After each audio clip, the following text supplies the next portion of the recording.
क्या आप भी दे रहे हैं क्लास 12 के बोर्ड एग्जाम या आप दे चुके हैं क्लास 12 के बोर्ड एग्जाम और आपके मन में ये ख्वाहिश है लखनऊ यूनिवर्सिटी से बीकॉम करने की, तो क्या उसकी रणनीति होनी चाहिए, क्या उसका सिलेबस होता है, क्या उसका एग्जाम पैटर्न होता है, बीकॉम करने में कितनी फीस लगती है और कितनी सीट्स मेन कैंपस में है, ये सारी जानकारी आपको इस वीडियो में मिलने वाली है। और अगर आप सच में लखनऊ यूनिवर्सिटी, जो कि आपके उत्तर प्रदेश की टॉप मोस्ट यूनिवर्सिटी है, उसके माध्यम से बीकॉम करने की ठान लिया है आपने, तो फिर आपके लिए आरंभ बैच आपके टारगेट गुरुकुल ऐप पे आपका इंतजार कर रहा है, जिसके माध्यम से आपके एंट्रेंस एग्जाम की तैयारी को बेहद आसान बना दिया जाएगा।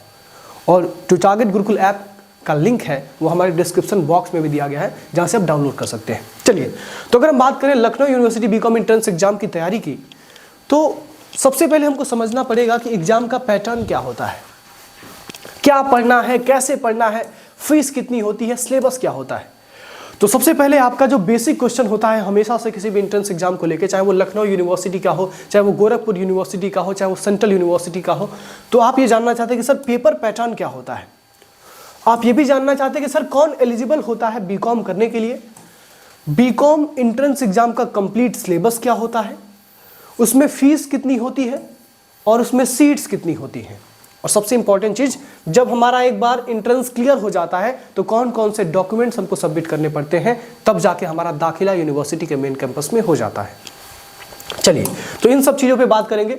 सबसे पहले अगर हम बात करें पेपर पैटर्न की, तो पेपर पैटर्न में आपका जो एग्जाम होने वाला है वो 100% MCQ बेस्ड होने वाला है, यानी ऑप्शनल क्वेश्चन आपको मिलेंगे। एक क्वेश्चन मिलेगा और उसके आपको 4 ऑप्शन मिलेंगे, उन चारों ऑप्शन में से एक ऑप्शन सही होगा, उसी ऑप्शन पे आपको टिक करना होगा, और टिक करने के लिए आपको एक OMR सीट दी जाती है, उस OMR सीट में एक गोला दिया जाता है, उस गोले को आपको फिल करना होता है। अगर वो क्वेश्चन आपका सही है तो उस क्वेश्चन के बदले आपको 2 नंबर मिलते हैं। यानी अगर हम बात करें हर क्वेश्चन के वेटेज की, तो हर क्वेश्चन का वेटेज होता है 2 नंबर, और टोटल नंबर ऑफ क्वेश्चन 100 होते हैं। 100 क्वेश्चन आपके एग्जाम में आपसे पूछे जाने वाले हैं। और अगर हम बात करें नेगेटिव मार्किंग की, तो नेगेटिव मार्किंग आपके लखनऊ यूनिवर्सिटी के एंट्रेंस एग्जाम में नहीं होती है। अब कुछ बच्चे पूछेंगे कि सर ये नेगेटिव मार्किंग होती क्या है। तो नेगेटिव मार्किंग का मतलब होता है कि अगर आप कोई क्वेश्चन सॉल्व कर रहे हैं, उसमें ऑप्शन सी सही है और आपने बी पे लगा दिया, तो इस केस में कुछ ऐसे एग्जाम्स होते हैं, जैसे सेंट्रल यूनिवर्सिटी का जो CUET का एग्जाम होता है, उसमें अगर आप ऐसा करते हैं, किसी गलत ऑप्शन पे टिक करते हैं, तो आपके नंबर काट लिए जाते हैं। लेकिन ऐसा गोरखपुर यूनिवर्सिटी नहीं करती है, ऐसा लखनऊ यूनिवर्सिटी भी नहीं करती है। यानी लखनऊ यूनिवर्सिटी में बहुत बड़ा फायदा है कि आपको कोई भी नेगेटिव मार्किंग का सामना नहीं करना है।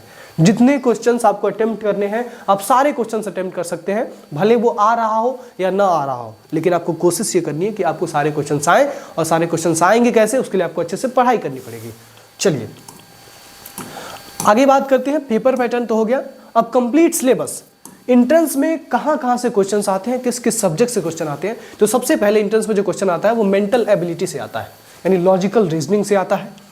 कंप्यूटर से क्वेश्चंस आपको मिलेंगे, अकाउंटिंग से क्वेश्चन आपको मिलेंगे, कमर्शियल मैथ से क्वेश्चंस आपको मिलेंगे, इकोनॉमिक्स, मनी एंड बैंकिंग से क्वेश्चंस आपको मिलेंगे, वही इकोनॉमिक्स जो आपने क्लास 12 में पढ़ा है, 11th में पढ़ा है। बिजनेस स्टडीज से आपको क्वेश्चंस मिलेंगे और बिजनेस ऑर्गेनाइजेशन से आपको क्वेश्चन मिलेंगे। तो ये आपका कंप्लीट सिलेबस है, जहां से आपके क्वेश्चंस आपके एंट्रेंस एग्जाम में आने वाले हैं। अगर हम सिलेबस को डिटेल में बात करें, तो सबसे पहले आपका जो सिलेबस है वो सब्जेक्ट है वो है मेंटल एबिलिटी का।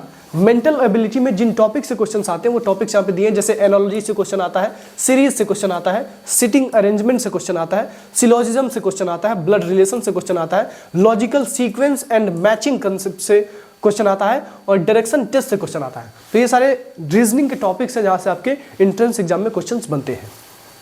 अगर हम आगे बात करें दूसरे सब्जेक्ट की, अकाउंटिंग की, तो अकाउंटिंग में आपका क्लास 11th और क्लास 12th के कुछ सिलेक्टेड पोर्शन से आपके क्वेश्चंस आते हैं। अब सबसे बड़ी दिक्कत क्या आती है, बच्चा जब बोर्ड एग्जाम की तैयारी करता है या फिर बच्चा जब क्लास 11th में होता है, तो उसको पढ़ाया जाता है एग्जामिनेशन पॉइंट ऑफ व्यू से, और एग्जाम उसके कंडक्ट किए जाते हैं थियोरिटिकल पॉइंट ऑफ व्यू से। और बच्चा जब एंट्रेंस एग्जाम देने जाता है तो उसको समझ में ही नहीं आता है कि मुझे एग्जाम जब देना है MCQ बेस में, तो मुझे तैयारी कैसे करनी है। तो इसीलिए आरंभ बैच में आपको जो भी टीचर्स पढ़ाते हैं वो आपको हर क्वेश्चन में, हर पैराग्राफ में, हर सेंटेंस में MCQ की पॉसिबिलिटी बताते हैं कि कहां से MCQs बनने की संभावना है, और अगर ये MCQ बनता है तो उसका सटीक आंसर क्या होगा। तो अगर आपने अभी तक आरएम बैच ज्वाइन नहीं किया है तो डिस्क्रिप्शन बॉक्स में टारगेट गुरुकुल ऐप का लिंक दिया गया, आप वहां से ज्वाइन कर सकते हैं। अगर हम अकाउंटिंग के कंप्लीट सिलेबस की बात करें तो इसमें इंट्रोडक्शन टू अकाउंटिंग से क्वेश्चन आता है, बेसिक अकाउंटिंग टर्म से, accounting principles, accounting standards, capital and revenue items, accounting equation, cash book, subsidiary book, accounting for sole proprietorship, accounting for partnership, accounting for share capital, accounting for debentures, cash flow statement, not for profit organisation, depreciation, trial balance. मतलब मुझे लग रहा है कि class 11th और class 12th के most of the chapters को यहाँ पे इंक्लूड किया गया, जहां से आपके क्वेश्चंस बनते हैं। चलिए आगे अगर बात करें बिजनेस ऑर्गेनाइजेशन की, तो बिजनेस ऑर्गेनाइजेशन में आपका जो क्लास 11th में आपने फॉर्म्स ऑफ बिजनेस ऑर्गेनाइजेशन करके सेकंड चैप्टर पढ़ा था, और पहला chapter nature and purpose of business, उन्हीं दोनों चैप्टर से आपके क्वेश्चंस मैक्सिमम आपको मिलेंगे। ठीक है, तो ये सारे टॉपिक्स है बिजनेस ऑर्गेनाइजेशन के, जहां से आपको क्वेश्चंस मिलेंगे। अगर हम बात करें बिजनेस स्टडीज की, तो बिजनेस स्टडीज में आपका क्लास 12th का जितना भी सिलेबस था उस सारे सिलेबस से क्वेश्चन आते हैं, किसी भी टॉपिक से, किसी भी चैप्टर से क्वेश्चन आ सकते हैं। अगर हम आगे बात करें इकोनॉमिक्स, मनी एंड बैंकिंग की, तो इकोनॉमिक्स, मनी एंड बैंकिंग के ये इंपॉर्टेंट टॉपिक्स हैं जहां से क्वेश्चंस आते हैं, जैसे aggregates related to national income, money and banking, determination of income and employment, government budget and the economy, balance of payment, development experience 1947 to 1990 and economic reforms, और current challenges facing Indian economy. मतलब economics में यहां तक तो आपको macro economics दिखेगा, ठीक है, यहां तक आपको मैक्रो इकोनॉमिक्स दिखेगा, और यहां से आपको थोड़ा सा मिलेगा आपका इंडियन इकोनॉमी। लेकिन ऐसा नहीं है कि केवल मैक्रो इकोनॉमिक्स और इंडियन इकोनॉमी से ही क्वेश्चन आते हैं, बहुत सारे क्वेश्चन ऐसे भी होते हैं जो माइक्रो इकोनॉमिक्स से आते हैं। मतलब इकोनॉमिक्स का कोई भी सेक्शन छोड़ना नहीं है, बस स्टेट छोड़ देना। स्टेट से क्वेश्चंस नहीं आते हैं, माइक्रो इकोनॉमिक्स से आते हैं, मैक्रो इकोनॉमिक्स से आते हैं, इंडियन इकोनॉमी से आते हैं। चलिए अगर आगे हम बात करें जनरल मैथ की, तो जनरल मैथ में ये सारे टॉपिक्स हैं, जैसे नंबर सिस्टम से क्वेश्चन आता है, सिंप्लीफिकेशन से क्वेश्चन आता है, परसेंटेज से क्वेश्चन आता है, मेंसुरेशन से क्वेश्चन आता है, टाइम एंड वर्क से क्वेश्चन आता है, ज्योमेट्री से क्वेश्चन आता है, टाइम एंड डिस्टेंस से क्वेश्चन आता है, स्क्वायर रूट से क्वेश्चन आता है, प्रॉब्लम्स ऑन एज से क्वेश्चन आता है, और सबसे इंपॉर्टेंट परसेंटेज से ज्यादा क्वेश्चन आता है। और एक और time value of money, percentage और टाइम वैल्यू ऑफ मनी से सबसे ज्यादा क्वेश्चन आते हैं जो आपके एंट्रेंस एग्जाम में छपते हैं। चलिए आगे अगर बात करें कंप्यूटर की, तो कंप्यूटर का ये टॉपिक है, जैसे कंप्यूटर एप्टीट्यूड, बेसिक कंप्यूटर के concepts, output device, input device, उसमें हिस्ट्री ऑफ कंप्यूटर, कौन सा पहला कंप्यूटर था, कौन सा पहला सुपर कंप्यूटर था, उससे सारे क्वेश्चंस आते हैं। कंप्यूटर के स्टोरेज डिवाइसेस से क्वेश्चन आते हैं, कंप्यूटर फाइल एक्सटेंशन से क्वेश्चन आते हैं, कंप्यूटर लैंग्वेज से क्वेश्चन आते हैं, असेंबली लैंग्वेज और जो भी लैंग्वेज होते हैं कंप्यूटर के, उन सारे टॉपिक से क्वेश्चन आते हैं। अगर हम फीस की बात करें, ये तो था सिलेबस, लेकिन फीस की अगर हम बात करें तो फीस 3 प्रकार से डिवाइड किया गया, 3 अलग अलग तरीके से बीकॉम को डिवाइड किया गया है। एक होता है बीकॉम रेगुलर कोर्स, एक होता है बीकॉम सेल्फ फाइनेंस कोर्स, और एक होता है बीकॉम ऑनर्स। बीकॉम रेगुलर में बेसिक जो फीस है वो 3,527 रुपया है, मतलब आपको ये फीस पर सेमेस्टर देनी है। लेकिन जब आप एडमिशन लेते हैं तो बीकॉम रेगुलर में आपको 4,027 रुपये देना है, यानी ये जो 4,027 रुपया है ये आपको पहली बार देना है। जब आप यूनिवर्सिटी में दाखिला लेते हैं तो आपको 4,027 रुपये जमा करना है। उसके बाद जब आपका एडमिशन हो जाता है, जब आप सेकंड सेमेस्टर में आते हैं, थर्ड सेमेस्टर में आते हैं, तो आपको 3,527 रुपये देने पड़ते हैं, ठीक है। उसके बाद अगर हम सेल्फ फाइनेंस की बात करें तो सेल्फ फाइनेंस का जो फीस है वो थोड़ा सा ज़्यादा है। एडमिशन के टाइम पे आपको 15,830 रुपये देने होते हैं। उसके बाद से हर सेमेस्टर में आपकी जो फीस होती है वो 15,330 रुपये हो जाती है। अगर हम बीकॉम ऑनर्स की बात करें तो बीकॉम ऑनर्स में जो एडमिशन के टाइम पे फीस होती है वो 28,330 रुपये होती है, और उसके बाद पर सेमेस्टर की जो आपकी फीस होती है वो 27,830 रुपये होती है। मतलब जो सबसे सस्ता कोर्स है वो बीकॉम रेगुलर का है, जिसमें बहुत कम फीस के साथ आप पढ़ाई कर सकते हैं। बाकी आप अपने इंटरेस्ट के हिसाब से, आपको किस चीज़ में ज़्यादा इंटरेस्ट है उसके हिसाब से आप सेलेक्ट कर सकते हैं कि आपको बीकॉम ऑनर्स करना है, बीकॉम सेल्फ फाइनेंस करना है, या बीकॉम रेगुलर करना है। अगर हम सीट की बात करें तो बीकॉम ऑनर्स में सीट्स की संख्या 180 है। बीकॉम एनईपी 4 ईयर प्रोग्राम, आपको पता होगा अभी हमारे देश में न्यू एजुकेशन पॉलिसी आ गई है, नई शिक्षा नीति, उसके तहत जो ग्रेजुएट प्रोग्राम है उसको 4 साल का कर दिया गया है। तो ये जो बीकॉम एनईपी 4 साल का प्रोग्राम है, 4 साल का जो आपका ग्रेजुएशन कोर्स है, ये 8 सेमेस्टर्स में डिवाइडेड होता है और इसमें 450 सीटें होती हैं। और जो आपका बीकॉम ऑनर्स का कोर्स है ये पहले ही तरीके से चल रहा है, इसमें 6 सेमेस्टर्स ही होंगे और इसमें आपको जो सीट्स होंगी 180 होंगी। अगर हम बीकॉम सेल्फ फाइनेंस, ध्यान से, अगर हम BCom self finance NEP 4 year programme की बात करें तो इसमें आपको 8 सेमेस्टर्स देने होंगे, 8 सेमेस्टर्स का एग्जाम देना होगा, 4 साल इसका ड्यूरेशन होगा, और इसमें जो सीट्स की संख्या है वो 240 होगी।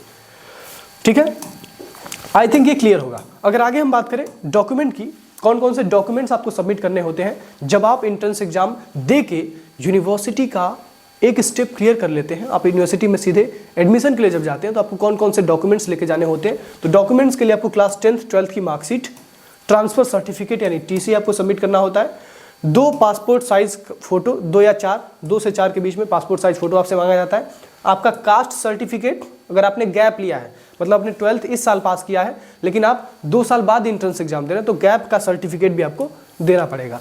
ठीक है, इसके बाद अगर हम बात करें, सबसे बड़ी प्रॉब्लम तो ये है सर कि एंट्रेंस एग्जाम की तैयारी कैसे करें, क्या स्ट्रेटेजी हमारी होनी चाहिए। आपने सिलेबस बता दिया, आपने ये भी बता दिया कि सीट्स कितनी है, फीस कितनी है, लेकिन जो सबसे इंपॉर्टेंट चीज़ होती है एक स्टूडेंट के लिए वो ये होती है कि एंट्रेंस एग्जाम की तैयारी कैसे बेहतरीन तरीके से करनी है। और सर मुझे तो पास नहीं होना है, मुझे एंट्रेंस में केवल पास नहीं होना है, मुझे तो झंडा गाड़ के आना है, मुझे तो फर्स्ट रैंक अचीव करना है, मुझे तो सेकंड रैंक अचीव करना है। तो अगर आप भी ऐसा ख्वाब देख रहे हैं तो टारगेट गुरुकुल ऐप पे आपका एक शानदार कोर्स आरंभ आपका इंतजार कर रहा है। तो जाइए, अभी डिस्क्रिप्शन बॉक्स में आपको लिंक मिल जाएगा। आरंभ से प्रारंभ करिए लखनऊ यूनिवर्सिटी की तैयारी और देख लीजिए इस बार रैंक आपका ही आएगा। अगर हम बात करें अपने रैंक होल्डर्स की, तो ये सारे हमारे रैंक होल्डर्स हैं जो बीकॉम यूनिवर्सिटी में, बीकॉम में लखनऊ यूनिवर्सिटी में बहुत अच्छा परफॉर्मेंस दिए हैं। अगर आप चाहते हैं इन रैंक होल्डर्स में से आपका नाम भी अगले साल एक रैंक होल्डर में शामिल किया जाए, तो फिर आप आरंभ बैच के माध्यम से बहुत ही शानदार तरीके से प्रिपरेशन कर सकते हैं। बहुत ही इंटरेस्टिंग तरीके से मेंटी क्विजेस करवा के, टेस्ट ऑर्गेनाइज करवा के आपको हमारे जो लेक्चरर्स हैं, हमारे जो ट्यूटर्स हैं वो आपको पढ़ाते हैं, जिसमें आपको कभी बोरियत महसूस नहीं होगा और आप बड़ी ही इंटरेस्टिंग तरीके से पढ़ाई कर लेंगे। देखिए बच्चों, सबसे बड़ी दिक्कत क्या होती है, जब कोई लेक्चरर आता है और सामने आपको बहुत लंबा सा लेक्चर देता है तो फिर आपको दिक्कत होने लगता है, आपका इंटरेस्ट खत्म होने लगता है। लेकिन हमारे प्लेटफॉर्म पे जितने भी टीचर्स हैं वो लेक्चर्स के साथ साथ क्वेश्चंस की प्रैक्टिस कराते हैं। मतलब आज आपका लेक्चर चल रहा है कोई और वहीं भी आपको क्वेश्चन बताया जा रहा है, यहाँ पे लेक्चर चल रहा है उसी में से बताया जा रहा है कि यहाँ से क्वेश्चन बन सकता है, बच्चों बताइए इसका आंसर क्या होगा। तो फिर आपका जो इंटरेस्ट है और आपका जो इंगेजमेंट है टीचर के साथ वो बढ़ता जाता है और पढ़ाई बड़ी ही शानदार लगने लगती है। और ये मेरा वादा है कि अगर आप आरंभ बैच से जुड़ते हैं, अगर आपको अभी तक कॉमर्स से प्यार नहीं हुआ है तो कॉमर्स से प्यार तो जरूर हो जाएगा, कि कॉमर्स की कुछ ऐसे सीक्रेट्स हैं जो आपको हमारे ट्यूटर्स रिवील करके देते हैं। That's it. अगर आपको और भी जानकारी चाहिए तो आप हमारे टेक्निकल टीम के नंबर पर संपर्क कर सकते हैं, आपको सारी जानकारी मिल जाएगी। और आपको व्हाट्सएप ग्रुप में हमारा लिंक भी मिल जाएगा, व्हाट्सएप ग्रुप का जो डिस्क्रिप्शन बॉक्स में दिया गया। व्हाट्सएप ग्रुप से जरूर जुड़ जाइएगा, वहाँ पे आपको तमाम अपडेट्स मिलते हैं यूनिवर्सिटी के एंट्रेंस एग्जाम से रिलेटेड, कब एग्जाम होने वाला है, किस तारीख को एडमिट कार्ड आने वाला है। तो व्हाट्सएप ग्रुप से जरूर जुड़ जाइएगा, डिस्क्रिप्शन बॉक्स में लिंक दिया गया है।